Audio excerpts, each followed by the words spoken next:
He estado Aquí lo, leyendo todas las preguntas aquí y está. me parecen muy buenas, que van en la línea del curso. Así que me llegaron, sí, algunas preguntas personales. Voy a ir por orden cronológico para ser respetuoso. Y la primera pregunta que me llegó de una persona en Chile Ujú. me dice, ¿hay antecedentes sobre cuál era el conflicto o las revueltas en la tierra de Canaán que produjo que saliera ese grupo y se conformara el pueblo de Israel? ¿Fue por Eh, cuestiones religiosas? Sobre todo, el problema mayor que tuvieron fue un cambio climático. En ese momento, la temperatura, eso registrado, la temperatura aumentó en esa zona del mundo. Recordemos que estamos en una zona desértica. ¿Y cuál fue el problema de ese cambio climático? La sequía. Y eso provocó que ciudades ya establecidas, que dependían de la agricultura, de las lluvias, sobre todo esta región del mundo depende de las lluvias, y por eso buscaron un dios de la tormenta, que era Baal. Por eso Baal es el dios de la tormenta y es un dios muy amado. Y entre paréntesis, perdón que hable tanto, se me vienen tantas ideas, pero por eso existe en la religión un concepto que es el Dios anciano, el Dios Padre y un príncipe, un hijo especial del Dios. Tiene muchos dioses, pero hay un hijo especial.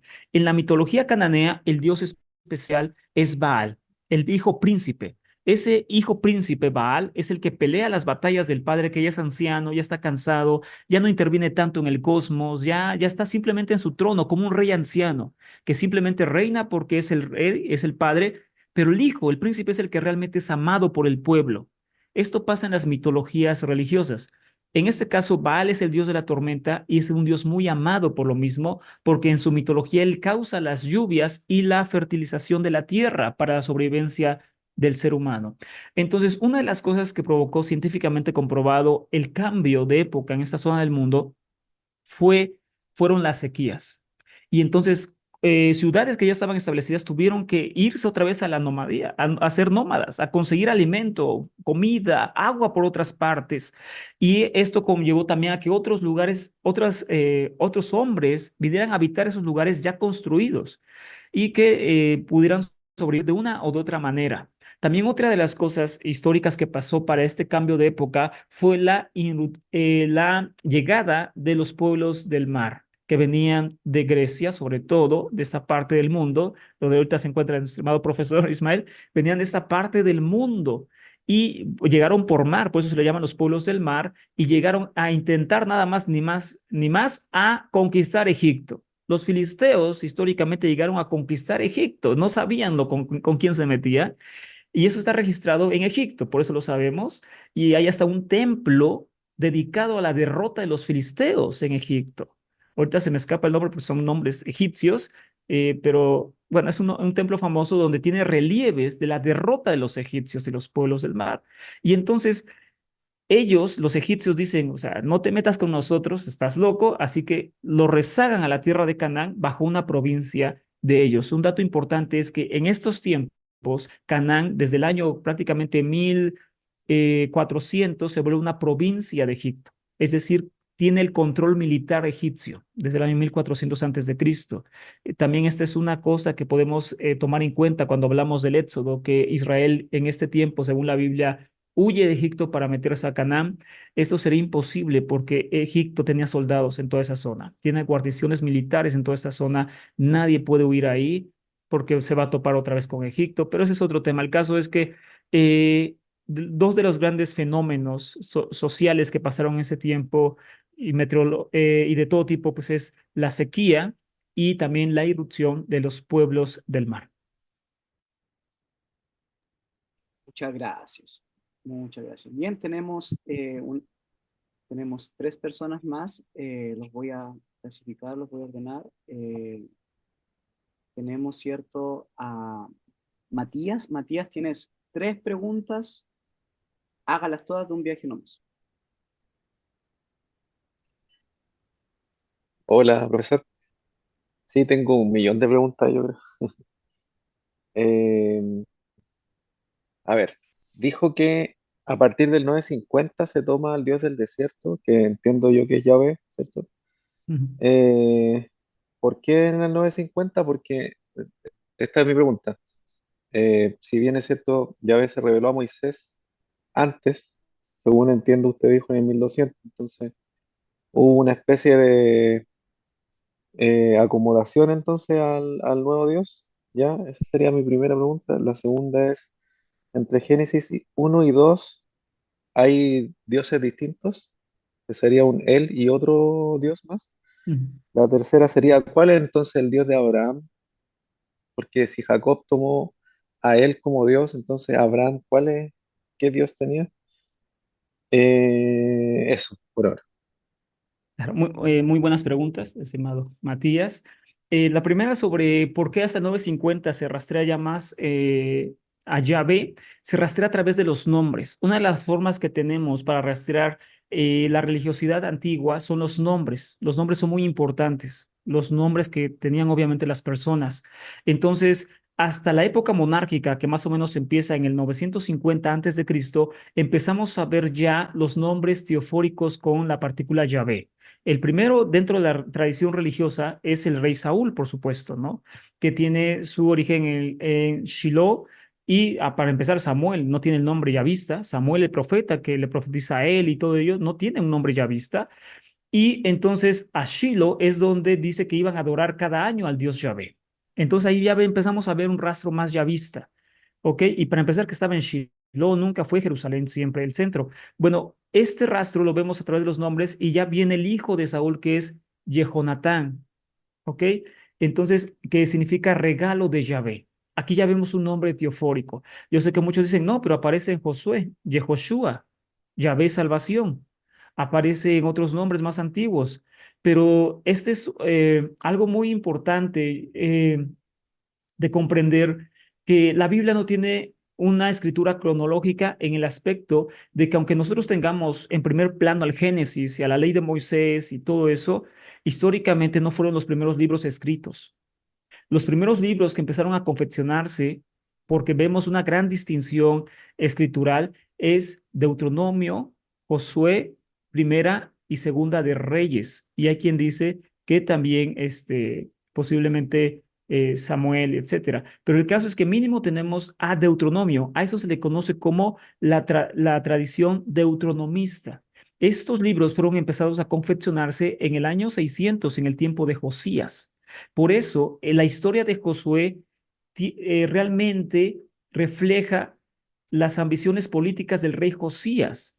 Realmente Josué es una sombra del rey Josías. Todo lo que vemos en la historia de Josué no es histórico. Yo sé que suena cruel decirlo, pero no es histórico. Es realmente una sombra de lo que Josías estaba intentando hacer en su tiempo, que era conquistar los territorios israelitas abandonados del norte y que intentaba expandir su territorio en toda esa región del mundo y al final no lo logra porque muere a manos de Faraón Necao. Pero entonces tenemos esto que es la tradición de Yahvé más a fondo en la época monárquica. Ahora bien, Yahvé estaba siendo adorado, seguramente sí, pero como un Dios muy rezagado antes del 950, ya que Israel se conforma hasta en el año 1200. Y ahorita vamos a ver en la siguiente parte del tema cómo ellos seguramente lo traen de la región del sur, que se conoce como la región del Sinaí o el desierto del Arabá. Ahorita lo veremos con mapas. Y ellos lo traen de esa zona, que para hacerlo sencillo es lo que normalmente nosotros vemos en la Biblia como la ruta del Éxodo, que es de Egipto a Israel por esa parte del Sinaí. Entonces, es seguro que esa fue la ruta que ellos tomaron por primera vez y ahí conocieron la adoración a Yahvé y lo introdujeron a la tierra de Canaán. Yahvé no es un Dios cananeo, ¿por qué? Porque Yahvé es un Dios que tiene en su principio atributos que no compaginan con la sociedad cananea. Recuerden que cada sociedad necesita dioses específicos en la antigüedad. Los cananeos necesitaban dioses de la fertilidad, no dioses del desierto. Yahvé es un dios del desierto, Yahvé es un dios de la guerra.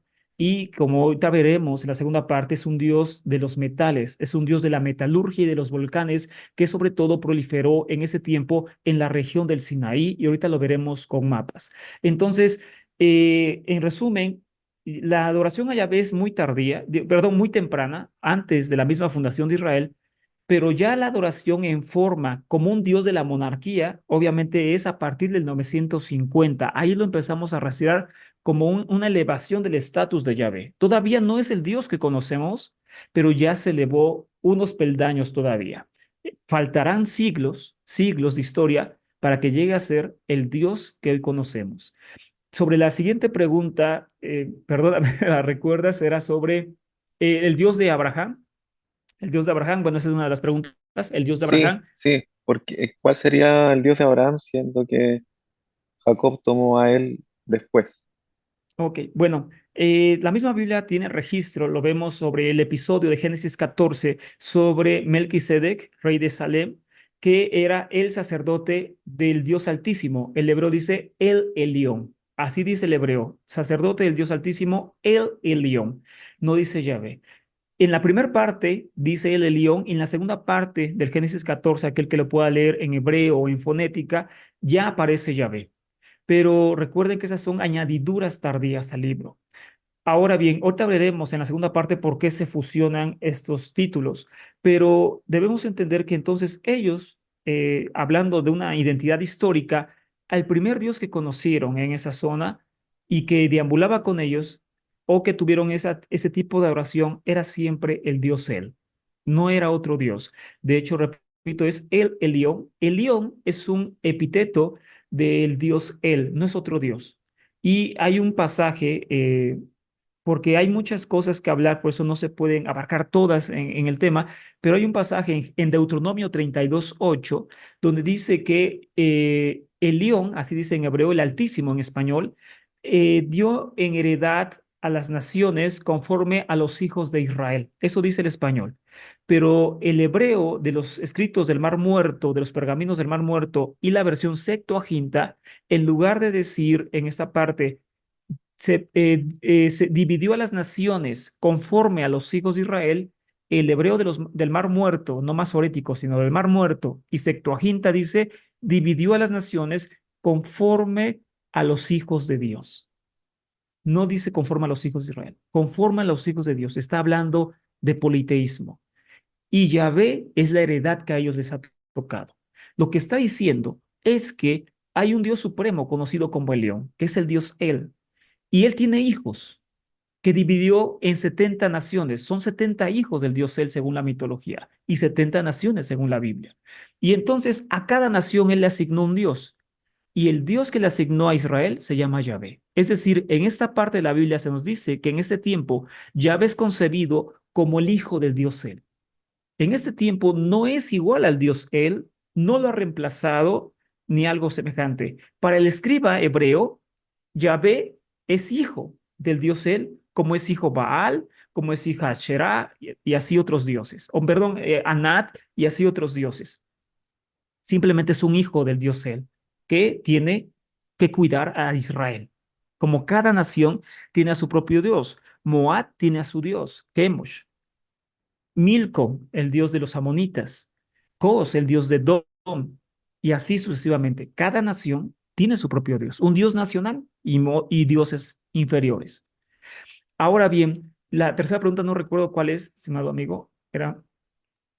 La de Génesis 1 y Génesis 2. mm, Bueno, ese es un rastro muy, muy importante y muy sencillo que podemos identificar inclusive hasta en español, donde no solamente tenemos dos dioses, que en el primer capítulo de Génesis 1 nunca habla de un dios, del nombre de un dios, siempre aparece Elohim, Bereshit bara Elohim, en el principio creó Elohim, los cielos y la tierra y así. Entonces nunca aparece el nombre divino en el primer capítulo de Génesis.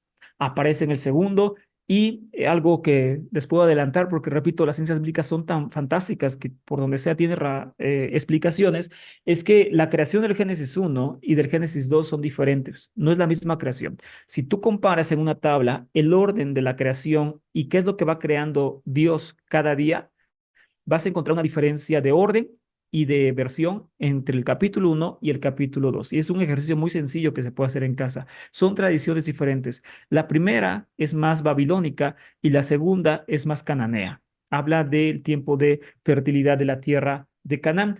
Pero resumiendo, sí estamos hablando claramente de dos divinidades. Una el dios El y otra claramente ya ahí aparece Yahvé Elohim, que ahí ya aparece mezclado el nombre, Yahvé Elohim, que creó al hombre y todo eso. Eh, pero me quedo dando vuelta una cosa. ¿Mm? Vamos a tratar de, Entonces, ya, Jacob toma al dios él, Abraham, que viene de Ur. Ur ya es otro lugar, que no Ujú, tiene nada que ver con los cananeos. ujú. Entonces, en Ur no era el mismo él. ¿A qué Dios escucha a Abraham cuando le dice, ándate de aquí, ándate de tu tierra? Miren, hay una versión, hay una respuesta teológica y una respuesta histórica, por llamarlo así. Eh, Podemos entender estos pasajes de los patriarcas y los voy a resumir así. Se pinta a Abraham que salió de Ur de los Caldeos, es decir, Babilonia. Ur es Babilonia, y que llega, se le aparece Yahvé, ¿no? Yahvé le habla y entonces empieza, y aquí viene una inconsistencia en la Biblia, ahora que recuerdo. A Yahvé, en el Génesis dice que Yahvé le habló a los patriarcas, ¿no? Él y Yahvé le habló a los patriarcas. Pero posteriormente vemos en Éxodo 3 también, con Moisés, y dice, por mi nombre, Yahvé no me di a conocer a ellos. Le está hablando a Moisés y le está diciendo que él no se dio a conocer con su nombre a los patriarcas, sino que se le estaba revelando por primera vez a Moisés. Inclusive él dice, ¿y cómo voy a ir a salvar a tu pueblo si no conozco tu nombre? ¿Cómo es que no va a conocer su nombre si ya deberían de haberlo conocido? Porque es de los patriarcas, la tradición. Y nadie de Israel conocía ese nombre. Y ahí la Biblia lo tiene claramente. Nadie conoce. Y dice el Éxodo, por mi nombre Yahvé no me di a conocer a ellos, sino por el Shaddai. Está en Éxodo, no es mi invento. Entonces, aquí, sino, el español dice, sino por el Dios Todopoderoso o algo así. Entonces, aquí vemos que los patriarcas hay una inconsistencia. El Génesis nos dice que conocían a Yahvé, pero el Éxodo nos dice que no conocieron a Yahvé por su nombre, sino por otro nombre o bajo otro título. Entonces decíamos, la historia de Abraham, que viene de Ur de los Caldeos, que es Babilonia, a una tierra prometida y rodea la tierra prometida que un día se le daría a su descendencia, no es un hecho histórico, es un hecho de fe, una construcción después del exilio babilónico, donde Abraham es la imagen del pueblo exiliado en Babilonia. Ellos habían caído en Ur, en Babilonia, exiliados, y era una forma de decir que Abraham había seguido sus pasos inclusive antes de que ellos cayeran ahí, y que él había regresado de esa zona del mundo y que había tomado o por lo menos habitado en la tierra prometida. Y esto pasa porque Israel no quería salir de Babilonia. De hecho, prácticamente no salió. Históricamente salió la minoría de Babilonia nuevamente para poseer la tierra israelita. Por eso ellos hicieron una comunidad muy importante en Babilonia, al punto que en el año 300 después de Cristo tenemos ni más ni menos el Talmud Babilonia, Talmud Babli, que es el más importante hasta la fecha dentro del pueblo judío. Porque esa comunidad nunca se apartó, nunca se destruyó, nunca se deshabilitó. Ellos siempre quisieron estar ahí porque tenían las comodidades del mundo. Ciro el persa les dio libertad de culto, libertad de hacer muchas cosas. Por lo tanto, ellos no tenían la necesidad de regresar a una tierra desértica. Estaban entre los dos ríos, el creciente fértil, el lugar más importante del mundo en ese tiempo. ¿Para qué van a ir a otro lugar?